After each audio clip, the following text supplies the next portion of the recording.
Rodtang and Josh Haggerty. Now, guys, I really want you to follow this, okay? One championship has a tournament going on. I think they call it a Grand Prix. People are doing that in our sport. They're calling tournaments Grand Prix. I'm great with the whole thing. I just want to bring this to your attention. Rodtang is in the actual tournament.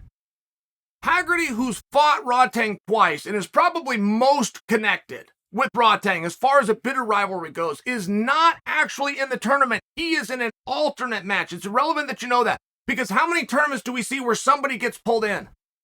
I could go back to the UFC. The year was 1994. There was a gentleman named Steve Jenham. Steve Jenham was an alternate. Now, just to make sure that you guys remember, okay, the 8 men, 1 night. So you're starting out in the quarterfinals. You're going to advance in an actual bracketed format to the semifinals and then into the championship match. Now, what do you do if a guy can't continue? You got to plan for that, right? You got to plan these contingencies.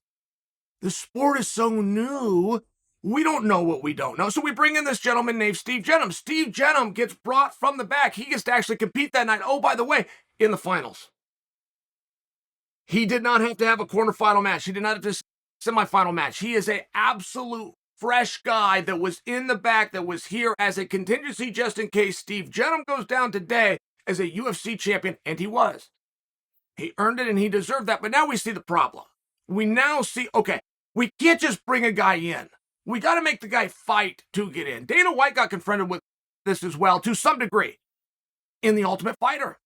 He had guys that he picked and he put onto The Ultimate Fighter. He gets them all there. He finds out these guys don't want to fight. Truly. Hey, you're in the jersey. You're going through the process. Okay, this guy can't go on. Here's your big opportunity. I don't want to go in, Dana.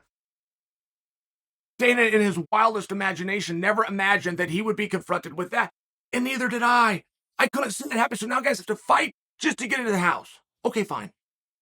But I'm sharing with you why this is. Because so many people are looking forward to seeing Haggerty and Rodtang. So I just need to bring to your attention that's only going to happen as a contingency down the road, possibly. Now, I meet people all the time in this sport, right? And a lot of times I leave disappointed. A guy that I wanted to meet, or maybe I admired, or I thought he was a cool guy, and then he's a jerk. Happens all the time. I meet this guy, Josh Haggerty. This was a gentleman. I'm with a gentleman now. And so I want to talk to you guys about it, and I just want to serve him as best I can because he was polite to me. Quite frankly, because he was polite to me. But it is interesting because you've got Josh Haggerty, you've got Rodtang. These are Muay Thai fighters and these are kickboxers. Rodtang's entire history is involved around kickboxing. Haggerty is as well, but Haggerty's old man is a former MMA fighter. Now, hold that thought because you don't have to do a whole lot with it. In the world of kickboxing, and Adesanya and Pierre would be fine examples. In the world of kickboxing, they want to get to MMA. In the world of MMA, they want to get over to boxing. It drives me crazy, right? Every actor wants to be an athlete, and every athlete wants to be an actor. It's one of these things. I don't know why it is, but it is that way.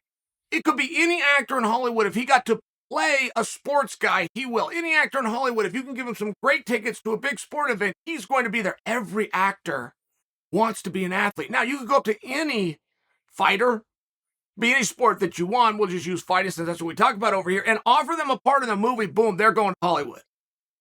Every actor wants to be an athlete. Every athlete wants to be an actor. I share that with you because every MMA fighter is talking about, right, that's a broad stroke when I say every, but they're talking about boxing. They want to go over to boxing, but you have the guys from kickboxing who are obviously a lot more suited to drop the kicks and go out there and do the sweet science, but they don't talk about it.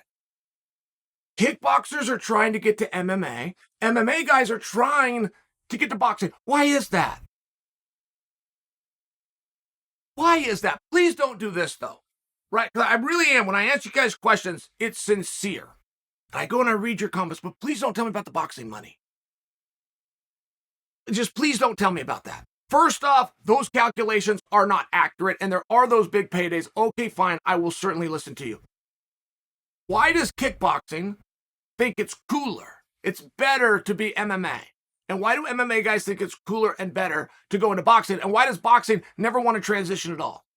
It's a very rare day that a boxer has ever wanted to get into MMA. It has happened, but boy, is it rare.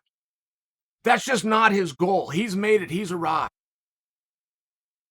So As you start to look at that, right, Haggerty and Rodtang, they could meet up. They're not in the same tournament. I've heard it reported that they are. That's a misunderstanding of how this Grand Prix is working. Haggerty is in an ultimate bout. Rodtang is running wild as Rodtang does. They're interested in getting over to MMA. They talk about that.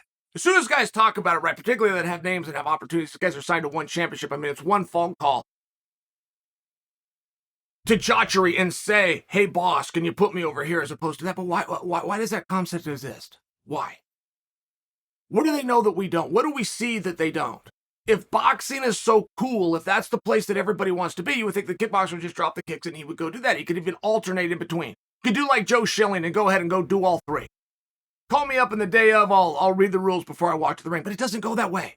MMA guys want to get to boxing. Kickboxers want to get to MMA. I'm asking you a simple question. From a psychological standpoint, please don't tell me about the money. Please don't do it. Psychologically. Adesanya, Pierre are doing right now. Psychologically. Why?